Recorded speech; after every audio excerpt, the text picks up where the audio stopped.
નમસ્કાર. 2021નું વર્ષ તો શરૂ થઈ ગયું અને વર્ષ 2021ની ખૂબ ખૂબ શુભેચ્છાઓ કે બહુ સારું નીવડે. એક કહેવાય છે ને કે hope for the best and prepare for the worst.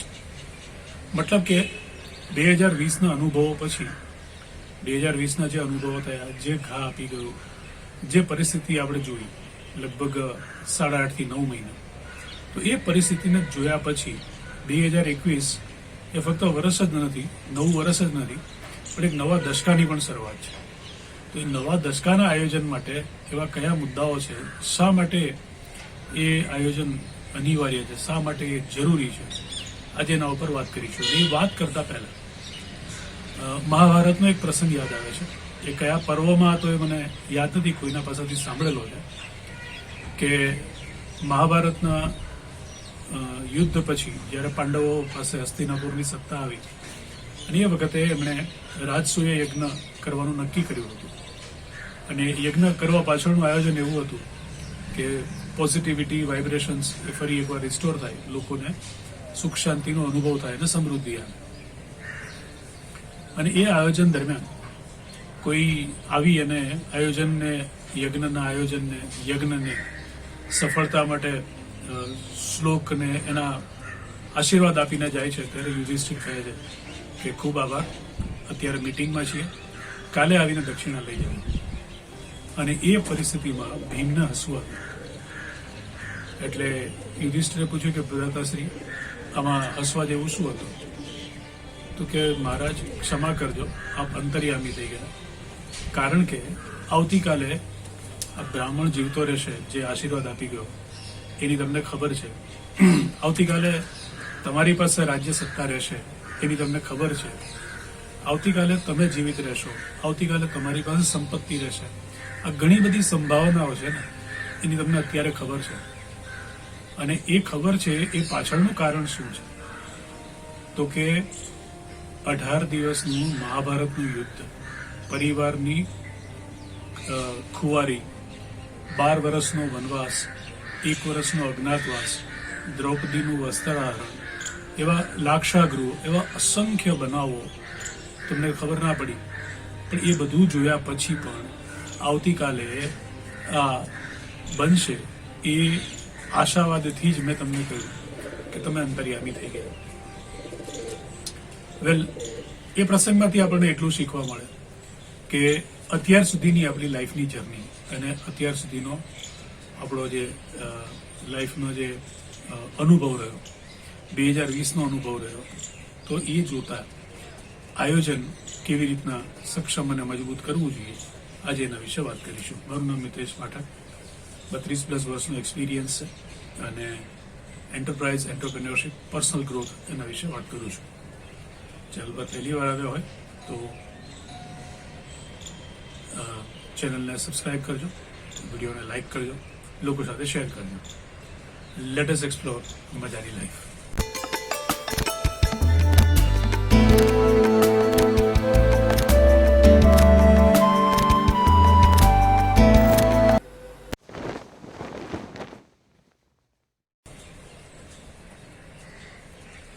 બે 2021ની અંદર સૌથી પહેલું કામ શું કરવાનું? તો કે સૌથી પહેલું કામ એ છે કે આપણું જે ડેટ છે, દેવાઓ છે, loans, home loans, personal loans, એ લોન્સને કેટલું જલ્દી બની શકે એટલું રિસ્ટ્રક્ચર કરી અને એને પ્રાયોરિટીમાં એને આપણે ચૂકતે કરવાની ગતિવિધિ ઝડપી કરવી જોઈએ.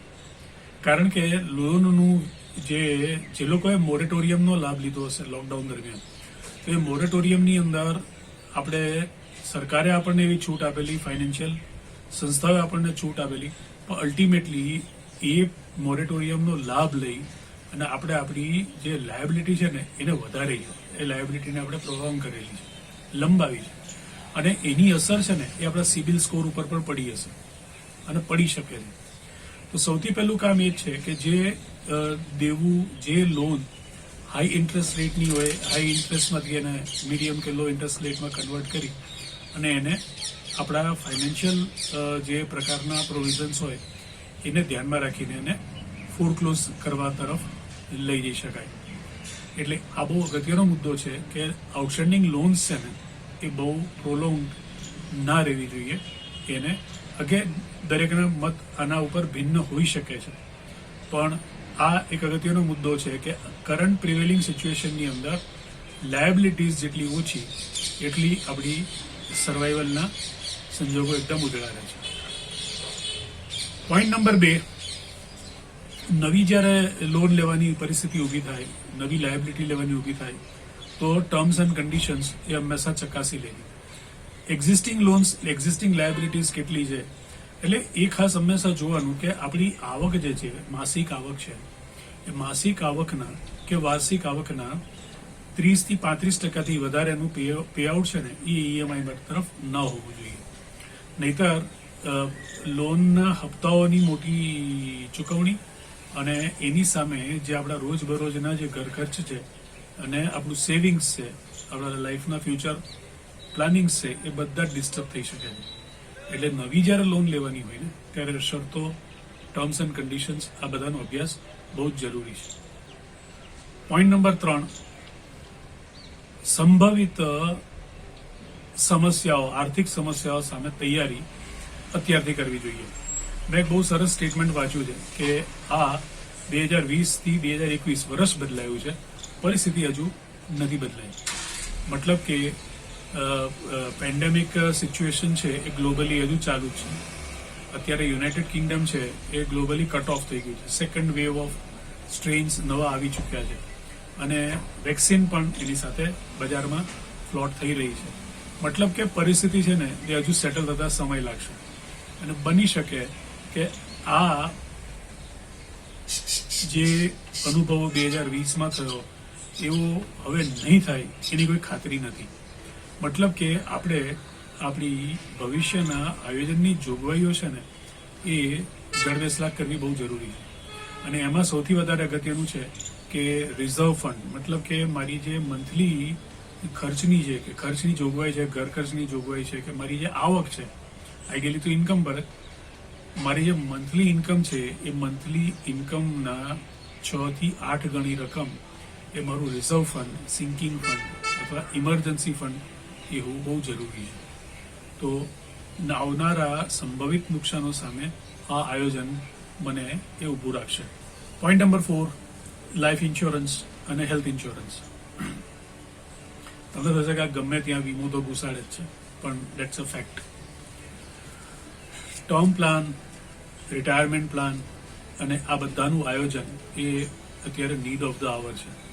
Health insurance, medical insurance, mediclaim અને કોવિડ પ્રોટેક્શન સામેના પણ પ્લાન્સ, આ બધું છે ને એ નીડ ઓફ ધ આવર છે. જો કોઈ પોલિસી લેપ્સ થઈ હોય, જો કોઈ પોલિસી રિવાઇવ થઈ શકે એવી હોય, લેપ્સ અને રિવાઇવ થઈ શકે એવી હોય, તો પહેલું કામ રિવાઇવ કરાવવાનું, પહેલું કામ એને રીઇન્સ્ટેટ કરાવવાનું. સેકન્ડ, ક્યારે પણ કોઈ આપણને આવીને એવી સલાહ આપે કે જૂની પોલિસીને તમે લેપ્સ કરાવી દો કે જૂની પોલિસીને તમે સરેન્ડર કરાવી દો, તમે નવી પોલિસી લઈ લો, તો એવી ભૂલ પણ ક્યારેય ના કરવી. અને જો ટર્મ પ્લાનનું, ઇન્કમ પ્રોટેક્શનનું આયોજન હજી શરૂ ના કર્યું હોય, હજુ કરવાનું બાકી હોય, તો એ હંમેશા આજ જેવો સારો સમય નહીં મળે તમને. અને અગત્યનું એ જ છે કે બેસ્ટ લાઈફ ઇન્સ્યોરન્સ પોલિસી એ છે કે જે ક્લેમ આવે ને ત્યારે ઇન્ફોર્સ હોય. મતલબ કે જે રેગ્યુલર પોલિસી છે એનું પ્રીમિયમ નિયમિત ભરતા રહેવું એ આપણા જ ફાયદામાં છે, બીજા કોઈના ફાયદામાં નથી. પોઈન્ટ નંબર 5, સમગ્ર પરિવારને ફાઇનાન્શિયલ પરિસ્થિતિથી એને જાગૃત રાખો, એને અવેર રાખો. ક્યાં ઇન્વેસ્ટમેન્ટ કરેલું છે, કઈ બેંકમાં લોકર્સ છે, ક્યાં મ્યુચ્યુઅલ ફંડ છે, કેટલી ઇન્સ્યોરન્સ પોલિસીસ છે, કેટલી હેલ્થ ઇન્સ્યોરન્સ પોલિસીસ છે, નોમિનેશન્સમાં કોના નામ છે, આ બધી જ વિગત પરિવારના દરેક સભ્યોને ખબર હોવી જોઈએ. એવા કેટલાય કિસ્સાઓ જાણવા મળે છે કે પરિવારની અંદર કમાનાર વ્યક્તિના અવસાન થયા પછી ફેમિલી મેમ્બર્સને ખબર નથી હોતી કે કેટલી ઇન્સ્યોરન્સ પોલિસીસ છે, કઈ કંપનીમાં છે અને ક્લેમ કેવી રીતના કરવાનો હોય છે. કારણ કે તો પોલિસી હોય એ ખબર પડે પછી ક્લેમની વાત આવે ને. એટલે આ વસ્તુ ના થવી જોઈએ. બેંકના લોકર્સ છે એ સહિતની વિગત પરિવારના દરેક સભ્યોને ખબર હોવી અનિવાર્ય છે. પોઈન્ટ નંબર 6, બાળકોને નાણાકીય બાબતથી તમે જાગૃત કરતા જાઓ, એજ્યુકેટ કરતા જાઓ. નાણાકીય બાબતોથી શું કરવા માટે? તો કે એને ખબર પડે કે ઘરમાં રૂપિયો ક્યાંથી આવે છે અને રૂપિયાનો ખર્ચ કેવી રીતના થાય છે. સપોઝ કે એને તમે પોકેટ મની આપો છો, let them own the pocket money. Pocket money એને કમાવા દો. કેવી રીતના? તો કે યુ એસાઇન હિમ, ઘરનું કોઈ એક ટાસ્ક છે ને એ એના પોકેટ મની જોડે લિંક કરી દો. સિમ્પલ. ફોર એક્ઝામ્પલ, ઘરમાં સ્કૂટર છે, કાર છે, તો એ વીકમાં એ વખત કે ડેલી સવારે એકવાર કે વીકમાં 3 વખત કે whatever is the frequency એ સાફ કરે એટલે મહિને એક્સ અમાઉન્ટ એના પોકેટ મની મળે. સો એને એ પૈસાનું મહત્વ સમજાશે, મહેનતથી મળેલી પોકેટ મની. સી અને એ પોકેટ મનીના એ ખર્ચ ક્યાં કરે છે એકવાર સાથે બેસીને એને નોટ્સ કેમ રાખવાની, એનો હિસાબ કેમ રાખવાનો એ પણ શીખડાવવાનો. કારણ કે અત્યારથી એને ફાઇનાન્શિયલ ડિસિપ્લિનની ખબર પડશે, અત્યારથી એને રૂપિયાની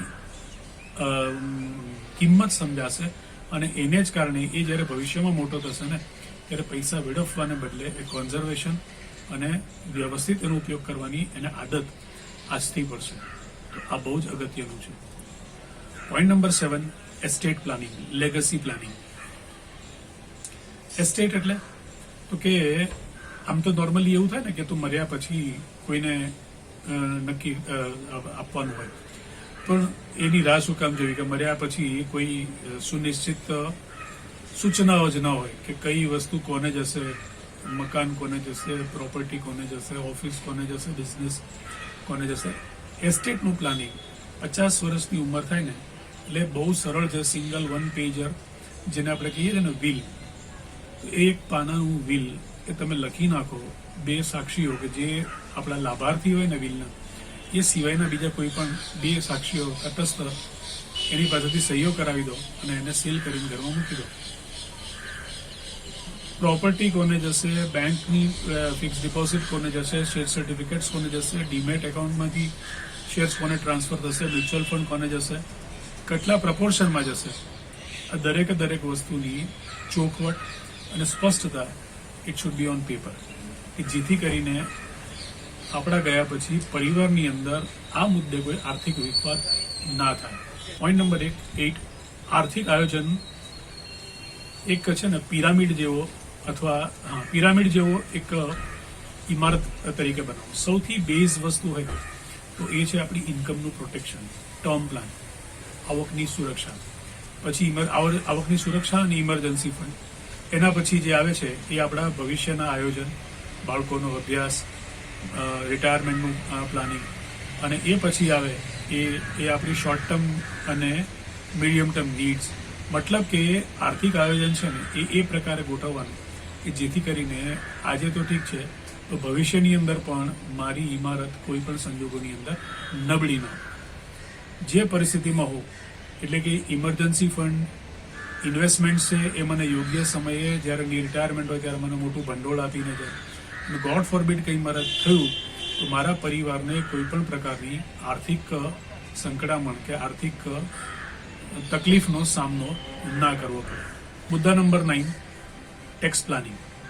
હવે ટેક્સ પ્લાનિંગમાં એવું છે કે બહુ સરળ વસ્તુ છે કે જે કે ને આપણા જમીનના કાયદા છે, લો ઓફ લેન્ડ, કે દેશના કાયદાઓ છે એને સંપૂર્ણપણે ધ્યાનમાં રાખીને કરવાનું. મતલબ કે જે મારી ટેક્સ લાયબિલિટી આવતી હોય, રિટર્ન ભરવાની ટાઈમ લાઈન આવતી હોય તો I have to be compliant. Income tax હોય, જીએસટી હોય, ડાયરેક્ટ ટેક્સીસ, ઇનડાયરેક્ટ ટેક્સીસ, કંઈ પણ જે મને લાગુ પડતું હોય તે. બિલ વગર ટ્રાન્ઝેક્શન્સ કરવા, બિલ વગર નહીં કરવા એ દુવિધા નહીં રહેવાની. ટેક એવરીથિંગ ઓન એકાઉન્ટ, બધું ઓન પેપર વ્હાઇટ.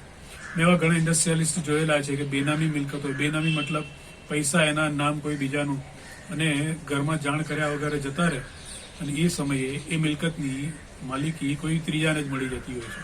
તો એવા કોઈ ટ્રાન્ઝેક્શન્સ, એવી કોઈ હરકતો એ આપણને લીગલ કોમ્પ્લિકેશન્સમાં બી લાગી શકે અને એ બધી બહુ લાંબી સમસ્યાઓ થઈ શકે. તો બેટર એ છે કે ટેક્સ કોમ્પ્લાયન્ટ રહેવું, it is best in the interest in time to come. કારણ કે જે રીતના આ ડિસેમ્બર મહિનાના જીએસટીના જે ફિગર્સ આવેલા છે ને કલેક્શનના નેશનલ લેવલના, એ જોતા એવું સાબિત થાય છે કે ડિજિટલ કરન્સી અને એનું જે પ્રકારનું એક્સેપ્ટન્સ આવતું જાય છે ને, તો એ આ એક નંબરના બિઝનેસનું જે વ્યાપ છે ને એ જ હવે આવનારા સમયનું ભવિષ્ય છે.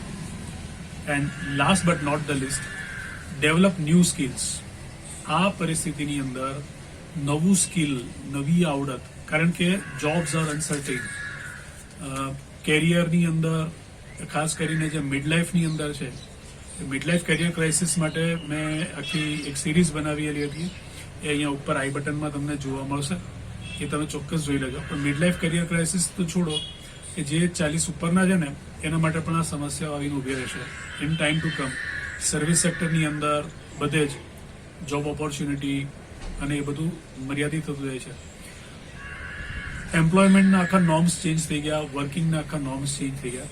તો નવા ડેવલપ કરેલા સ્કિલને કારણે પછી એ લર્નિંગ એન્ડ ડેવલપમેન્ટનું હોય, સેલ્સ કન્સલ્ટન્ટનું હોય કે ફોટોગ્રાફીને એ રીતનું હોય, ડેવલપ અ સ્કિલ જે ભવિષ્યની અંદર ઓલ્ટરનેટ સોર્સ ઓફ ઇન્કમ માટે આપણી સાથે આવીને ઊભું રહી શકે.